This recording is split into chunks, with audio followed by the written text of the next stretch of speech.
Because I was already gagging. Call me to order. I pledge allegiance To the flag of the United States of America and to the republic for which it stands, one nation, under God, indivisible, with liberty and justice for all. Alrighty. Big crowd. So, Joy.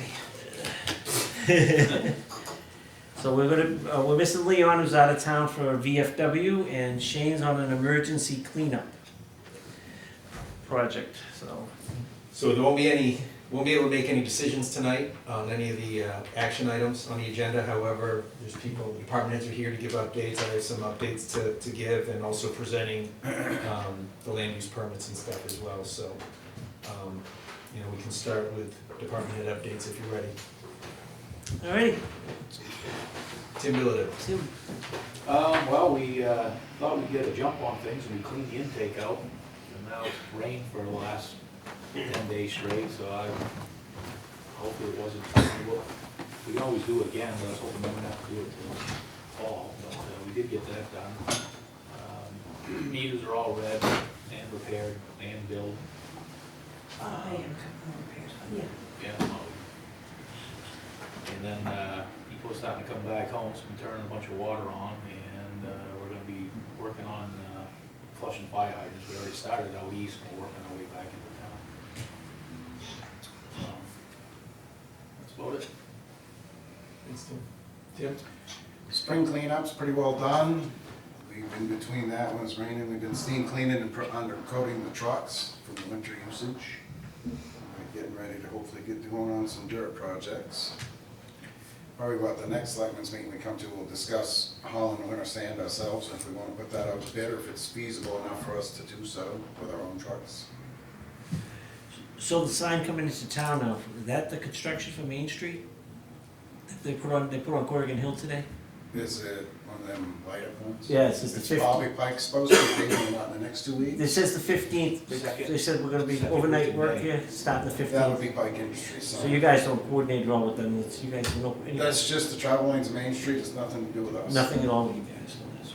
Going, not to interrupt, but I did talk with Jason with the state, and I told him about my concern with Pike in there when they grind Main Street, because all the manholes up through Main Street, we've kind of rehabilitated them, but they're all brick, and they have a tendency to get a little too close sometimes with that grinding machine, and if they hit any of the manholes on Main Street, they're just gonna, they're gonna implode on themselves. So, he said that they're gonna stay away from them, but I told him, I said, if you guys hit one of the manholes and break it, you call your own contractor to fix it, because we're not fixing it. I think some of the manholes are what, 20 feet deep? 20 feet deep from the bottom. Because the same thing happened on Stockwell Road, we marked all the manholes and they hit 2 of them. And then one was on Main Street, they will not tolerate that machine. That machine has no mercy when it comes to that, so we'll see what happens. Sorry, I just had to go back to that. That's okay. No, I saw the sign was put up today, up on the hill. I noticed it today.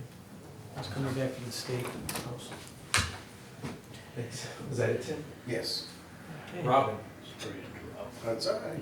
We got the Lancaster Housing Needs Assessment draft from Resilience Planning. It's been disseminated to the Housing Committee, the Planning and Zoning Boards. I don't know if I didn't send them directly to the Board of Selectmen, but you're on the Planning Commission anyway. I think it's in my packet. Yep. And then today we got correspondence from the congressional direct spending that both of Lancaster's projects were submitted for requests for funding.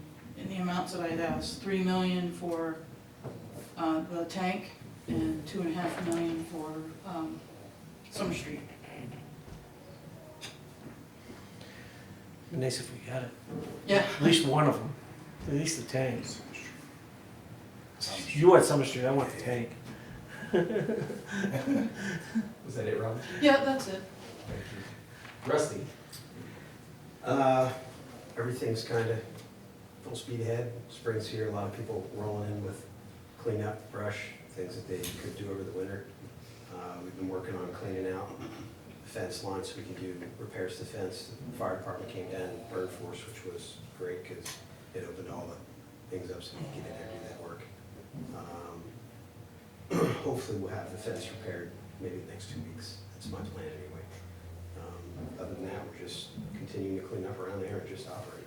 So, That question, do you take paint, are you taking paint now? paint, Paint, yeah.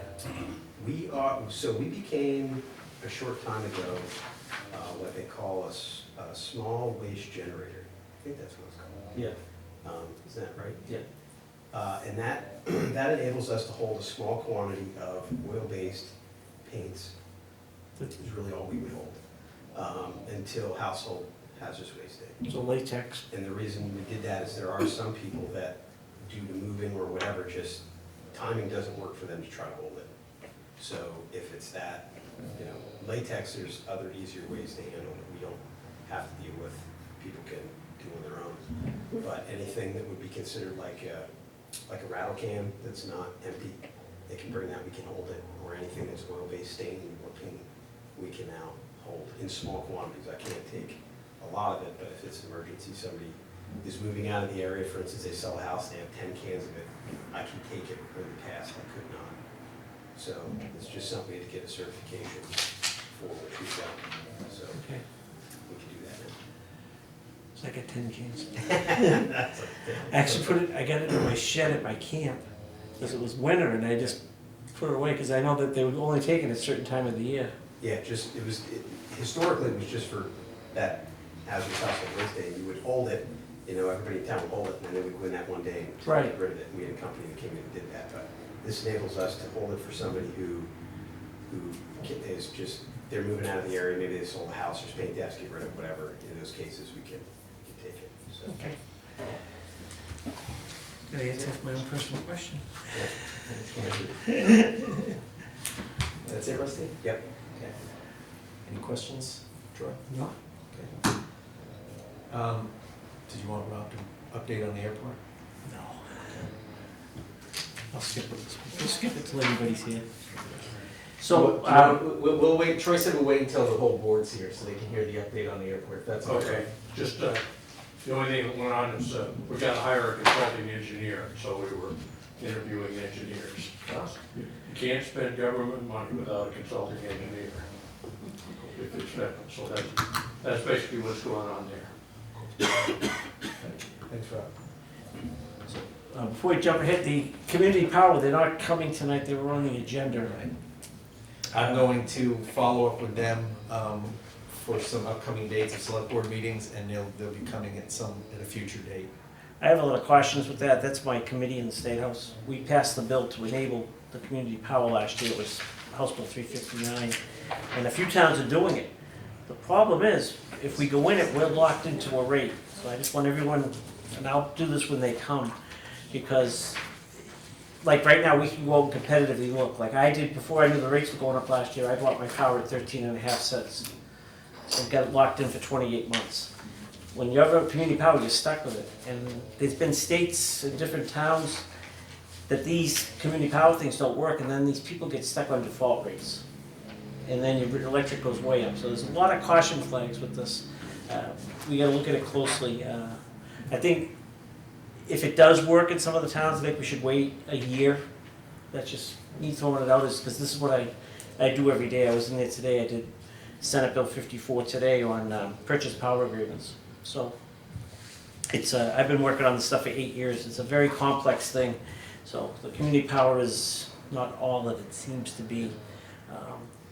I think you should listen to them. Yeah, no, absolutely. Absolutely listen to them, but I can tell you there's quite a few red flags that I can point out that we don't want to get people in the town stuck on it. So, and right now, 55% of our bill is transmission. It's not, the electric's starting to go back down. It peaked, plateaued last fall, but it's coming back down. So, okay, we can move it on. You guys can go if you want, or you can stay. It's up to you. Thank you. Thank you. So we're gonna skip over all of the, I guess, action items, the decisions, signing considerations and stuff, and now just continue on with with updates. Town website, so the Northern Forest Center is part of their multi-year project. They were doing some marketing work for the town, and part of that was to do a redesign of our website. Myself and Charity and Robin sat in on a little webinar Zoom meeting with them Friday. They showed us a little draft of it. It does look nice. So we're hoping within the next month or two going live with that. Seems to be a little bit easier to navigate through and follow along with. Another thing we've kind of talked about for a while in the office is our office hours, and not that we want to change our office hours, but some communities have so many hours a week where they close to the public to allow them to just catch up on stuff, whether it be filing, purging of old records, catching up on anything without having the public constantly coming in and out. So I guess it would be a decision I would want the select board to agree on, so we're not gonna follow through with anything until all three of you get an opportunity to hear it, but we were looking at, thinking about like Thursday afternoon, have that be Groveton does this, it's been doing it Right, for years, many yeah. years, yeah. so thinking about like noon time on Thursday, say shut down, lock the doors to the public, and then we would stay. It's not gonna be lock the doors to the public and then everybody gets to go home. It's gonna be you're there, you're working, and you're doing work. You Yeah. can just come in on Sunday mornings like Charity does now. Yeah. Maybe I won't have to.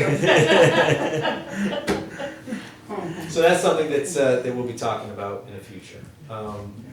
We have a couple of, for information now, we have a couple of, well, actually, no, for new business. Another thing that we just found out about Friday, I don't know, for those of you that follow Facebook, we were chosen by Recycled Percussion as one of the 5 communities in New Hampshire where they're gonna visit and record an episode of their Chaos and Kindness TV show, and also put on a concert for the town. I don't know anything beyond what they posted on Facebook, which is that we are one of the communities. I don't know any specifics about when they're coming, what's expected of us and everything, but be sure to make sure you guys are aware of that, and let everybody know as much as we can what the plan is for that when we know. Information, we have a couple of thank yous. First one was to Chief Charbonneau. A week or two ago, we had a minor issue in town where there was a threat against an individual, a potential threat against an individual at the courthouse. And it was Judge Bornstein was involved, and he sent a note to Chief Charbonneau saying, just a short note to thank you for the professionalism and competence with which you handled the security threat today.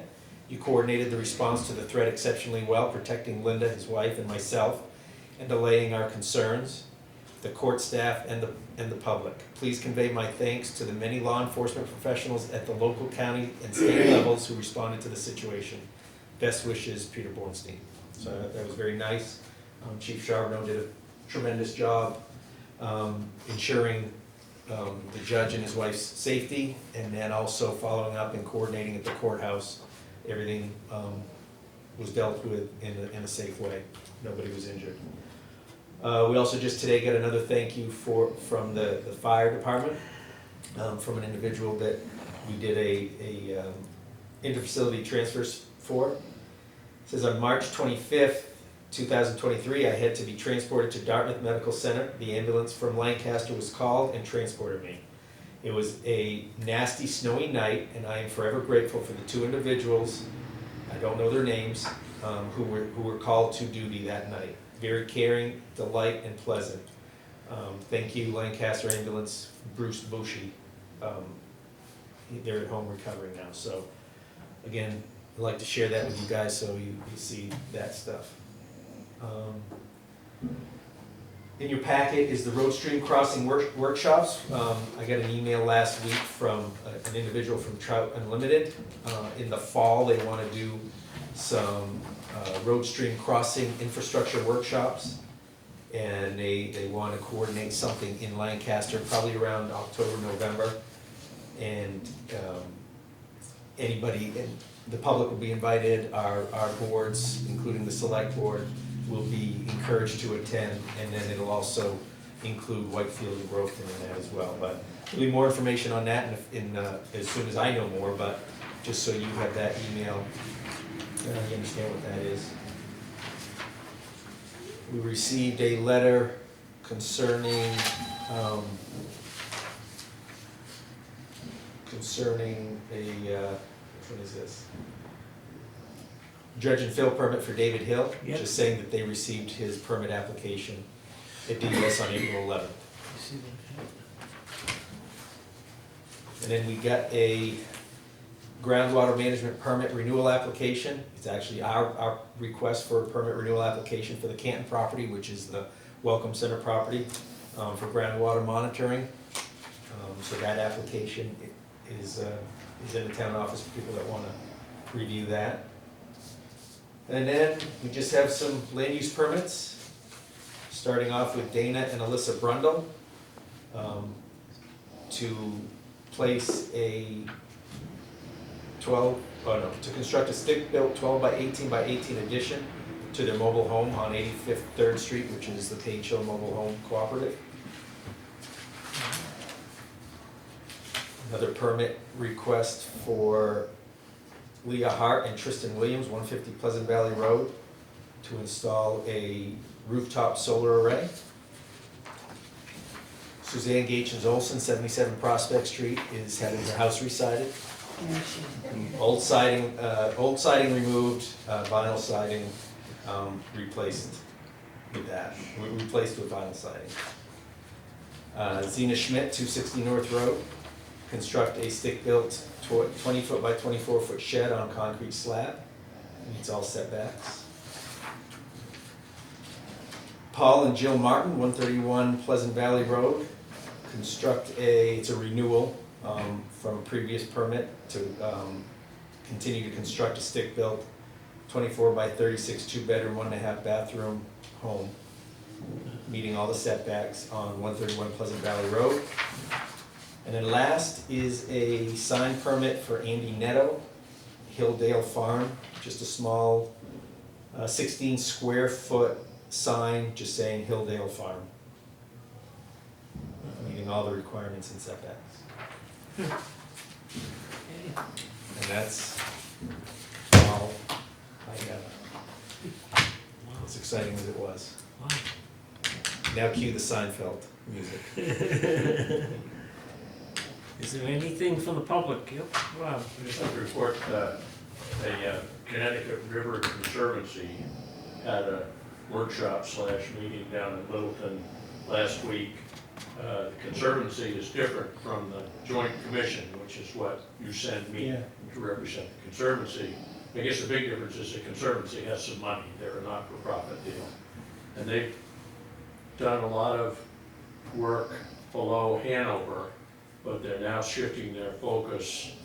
They were involved in the Wyoming dam removal up there across from Guildhall, and a lot of their work is removing out of service dams, et cetera, et cetera. I didn't get any traction on our ice dam up here. They didn't know anything about that, but they're interested in Troy sent Brother Tierney to represent District 1, and then who's the guy from Bethlehem, Jared? Oh, yeah, the younger kid that's a representative, yeah. Yeah, right, so a couple of people there and some talk about the Dalton landfill, but mostly the idea is they're gonna start focusing here and wanna make themselves available as a resource to us. And so one of the things I suggested is like when we did that D-142 power line upgrade, and they said, well, we're just gonna send a check downstate because you don't have any projects. Well, I asked them if they could help us get some projects organized, and so they're willing to do that. Great. Long and short of it is, there's getting to be interest on the Connecticut River and water resources in general up here, and I think it's important for us to be ready when it comes, because it's popular. They recently had a seminar called Climate Migration, and getting ready for that, and so that's going to make a big impact for us. And you probably or focus a little bit on some of that, Troy. It's a lot of talk down country about how can we move, how do we get ready up north? And I'd rather us be ready than them ready us. But that was the meeting, so there's some interest and some focus and some money is starting to pour itself. Thanks, Rob. Chris, Captain? Yes. Conservation Commission has initiated the No Mow May program. You've probably seen the yellow yard signs out. Oh, It's that's the month of May, try to not mow, water, fertilize, and it'll help pollinators. We very much appreciate the town's support in participating in Soldiers Park. We gave out 35 free signs this year as a kind of a test program to see how it goes, and looking forward to seeing the progress. I might take some photos and see if I put them up or something, but people were very excited on the day we gave out the signs, and looking forward to the results at the end of May. I went out to Wisconsin last year, the 1st of June, and I did not know about this. And my daughter lives in this really nice subdivision in Madison. And I'm like, why is your grass so long? You know, I was there like June 2nd, and it was no mow May. So they didn't plow, they didn't mow all the whole area didn't get mowed until, you know, that first week in June. It actually started in the United Kingdom, and the first area where it took stronghold in the States was Wisconsin. Yeah, the whole Madison, the whole area has got these no mow May. I never heard of it till last year, and now we've got it here this year. That's funny. Thank you. Actually, I guess two other things, and thank you for Kathy Jean reminding me of the No Mow May. We did the same day Kathy Jean and Margie Hobbs handed out the No Mow May signs. We did do a roadside cleanup day. We had about a dozen or so individuals that came out. We met at Centennial Park, handed out bags to individuals to go around town and pick up bags. And we probably ended up accumulating a good 2 to 3 dozen garbage bags full of trash that were littered around along the river or along the roadway. So it was very good. We're hoping to continue the momentum, and next year have it be a little bit bigger, potentially a little event at the transfer station. Still have the blue bag program? Yeah, that's what we use, Rob. So where do we go, go to the transfer station? So they have some, and then we have some at the town office as well. Yeah. The idea is if you get a blue bag and fill it up with cans on the roadside, then you don't have to pay to throw it in the hopper. Exactly. Yeah, and usually what happens is if you, like on these days, these roadside cleanup days, the highway department, if you left it on the side of the road, the highway department might pick it up. Well, wouldn't pick it up and then bring it to the transfer station. Yeah. So. Well, I don't know if we can make much of a showing on Mount Prospect Road anymore, because we don't drink as much beer out there as we used to. Jeez, Rob. Not many natives then. Did you already talk about Mount Prospect Road? It was on the agenda, right? Yeah, well, it's because Shane's not here. He was the one that went to the meeting, Okay, that's why. thanks. Yeah. You've been here the whole meeting, Rob. That doesn't mean I'm always here. One other item, just so you know, Troy, and I'll have to make sure Leon and Shane know, I will be out of town Thursday through Monday. I'll be going to Michigan for my daughter's graduation, so I'll be available if you need me, but I'm not gonna be in the office at all. I'll just call like you did when I was on the cruise. Yeah, that's all The day right. the truck's off the road. Hey, Bernard, I said, I'm on a cruise ship. Rather you hear from me than Facebook. So that is all I got. Alrighty. I guess I make a motion to adjourn. Well, you You do whatever you want. Thank you. All right. Thanks, Troy. Oh, that's good.